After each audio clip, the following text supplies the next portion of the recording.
Copilot Cowork is now available for general availability, but there's a catch. It's on consumption billing, and these are 7 things that you need to know from the pricing model to whether you're better off just using Claude directly. By the way, my name's Amy. Let's nerd out.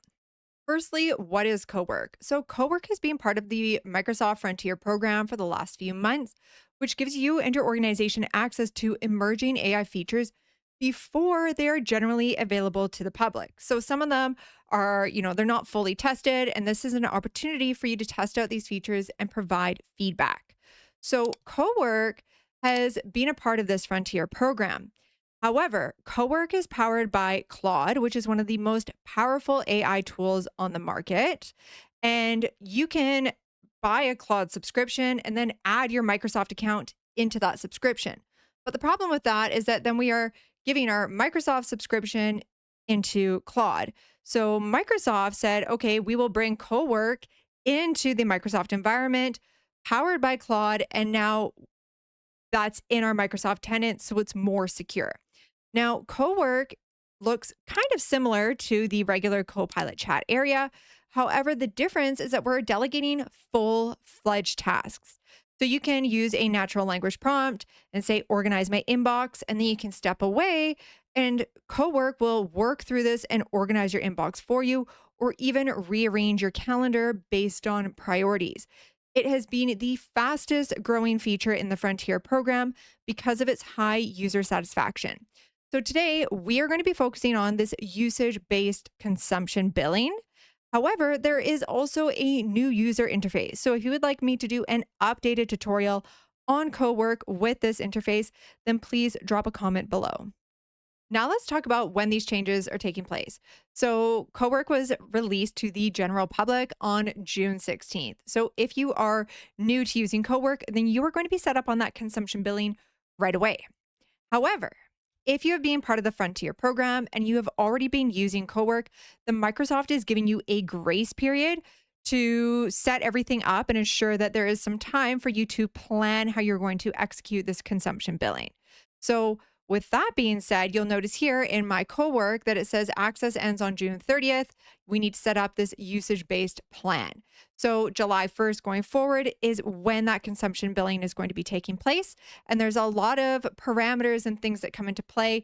And there's even an Excel spreadsheet that we can use to track a budget or come up with an estimate. So that's what we're going to take a look at next. Now we're going to take a look at the pricing model because there are 2 things that we need to do in order to access Copilot Cowork.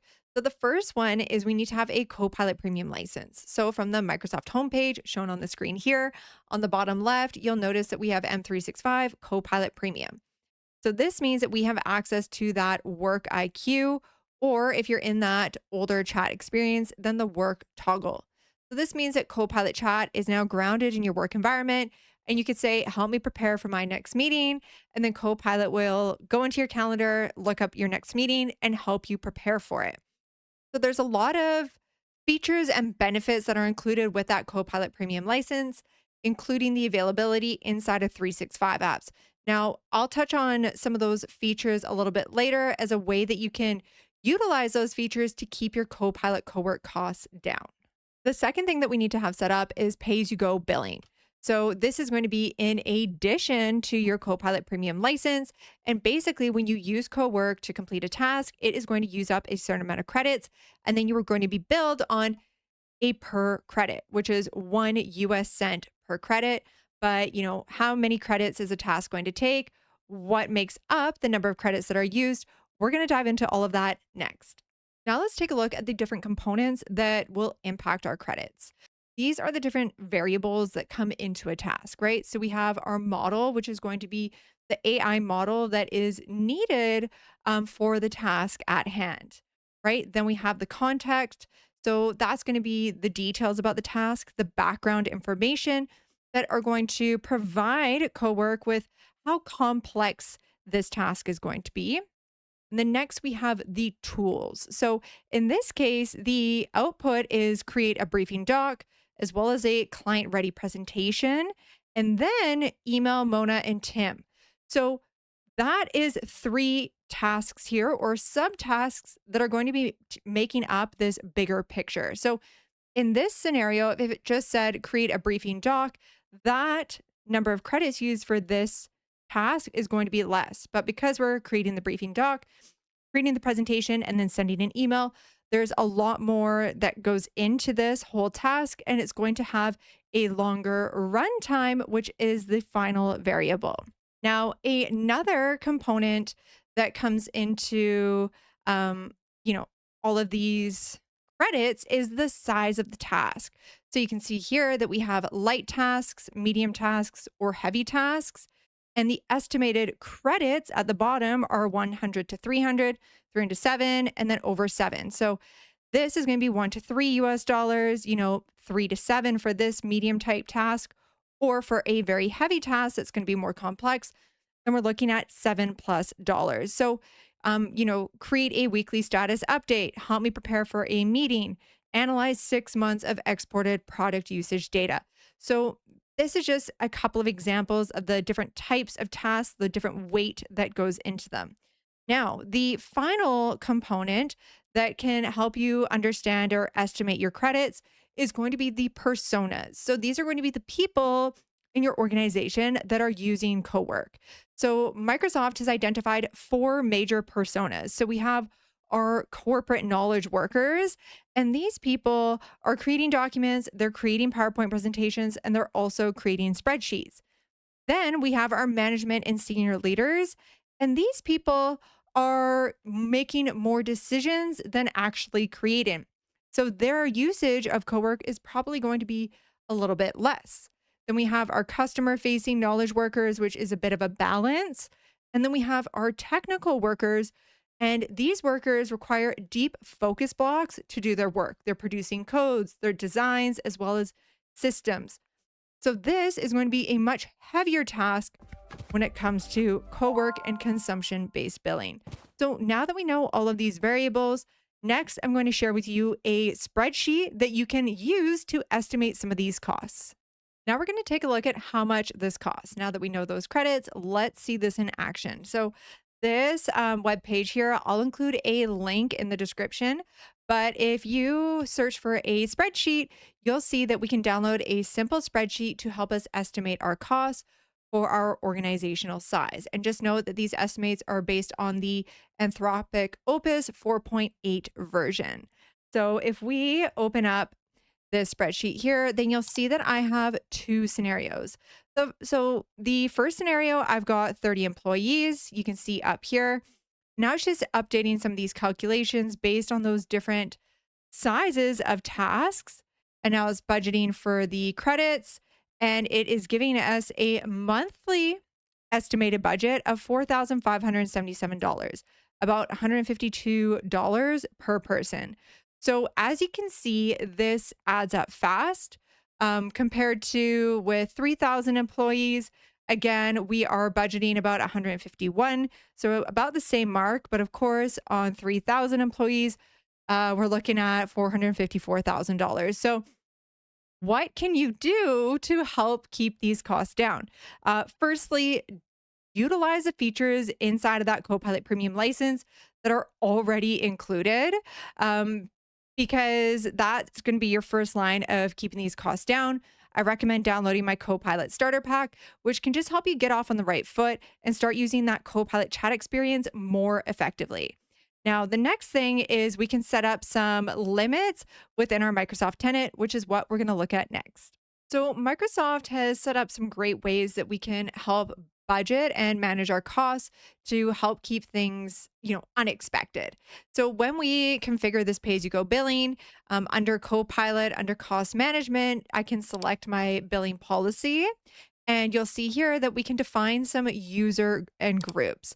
So if you want this Cowork to be available to all users, then you could do that. You could do a specific group, and then we can see that we have specific users are coming soon. So that's something to keep in mind, right? Maybe you just want to give this to some of your key employees, test it out, see how it goes, get feedback, see what the costs are going to be like, and then you can expand from there. So I'm going to back it up here. The other area that we have is this monthly spending limit. So if we open up that, then we can see, hey, don't limit monthly spending, but I think most organizations do want to put a cap on this. And then down below here, we can define the credit. So in this case, I've just put 5,000. I'm just kind of curious. I want to see when I push this limit. And then down below here, what I really like is that there's even some alerts. So I'm saying, hey, I want to be notified when I've used 1,000 credits. And then you can even select those monthly budget limits for users down below here. So we have a fair bit of customization, which is great so that we can, not roll this out to everybody and just ensure that we give it to specific people and roll it out and test it out and see how we go. So that is how we can use the tools that Microsoft has given us to help keep those costs down. The second way that we can keep our costs down is to just utilize that Copilot premium license, right? So this gives us Copilot inside of our 365 apps. We have it in Microsoft Outlook to help us draft faster emails. We have it in Microsoft Excel to help us write formulas and create dashboards, in Word to transform our Word documents, as well as within PowerPoint. So Copilot inside of these 365 apps has come a long way recently with the new agentic mode. And you can see this PowerPoint presentation is, very visually appealing. And I use the Copilot Premium license to create this presentation. So, there's a lot of tools and features here. I teach all of this in my Copilot course, but I do recommend utilizing these Copilot Premium features so that you can reduce your usage of Copilot Cowork and just use it when necessary. The final thing that I wanted to touch on is something that you might be wondering is, hey, would it be cheaper for me to get a Claude license and then just use the Microsoft 365 connector? So at the beginning of the course, I mentioned that a lot of people were using Claude with that Microsoft 365 connector, but the downside to that is that we're then taking our Microsoft environment and we're moving it outside of Microsoft, right? So Microsoft brought in Cowork because now we're keeping everything in our Microsoft environment and we're just bringing the power of Claude Cowork into our Microsoft environment. So some people might be thinking, hey, it might be cheaper if I go the other way. Now, this article, the same one that I'm linking in the description that shows that Excel spreadsheet for tracking your budgets here, there is an interesting little snippet here. So it says, when comparing the cost per prompt between Copilot Cowork and Claude Cowork with their Microsoft 365 connector, testing showed that Copilot Cowork on average was 30 to 40% cheaper. So that is something to keep in mind. It's nice that Microsoft might be, giving a little bit of a discount here on these tasks so that you are encouraged to keep everything within your Microsoft account. Now, I know that this can be pricey, and I'm not saying, hey, don't use Copilot Cowork at all. What I'm saying is I would utilize Microsoft Premium subscription to its potential. What I see with my clients and with my students, and whenever I do group trainings, people are not using that Copilot Premium license to its potential. Then, once you're using that to the potential, utilize Cowork when you are able to delegate a full-fledged task. It is a powerful tool. I personally use it regularly, and I'm not going to stop using it because for me, the cost benefit is worth it. But I know that when we get into larger businesses, that's going to be a big consideration. So if you do want to check out that agentic mode inside of the Microsoft 365 apps, then you can check out this video here. That way you'll learn how you can utilize that premium Copilot feature before adding on the Cowork pay-as-you-go billing.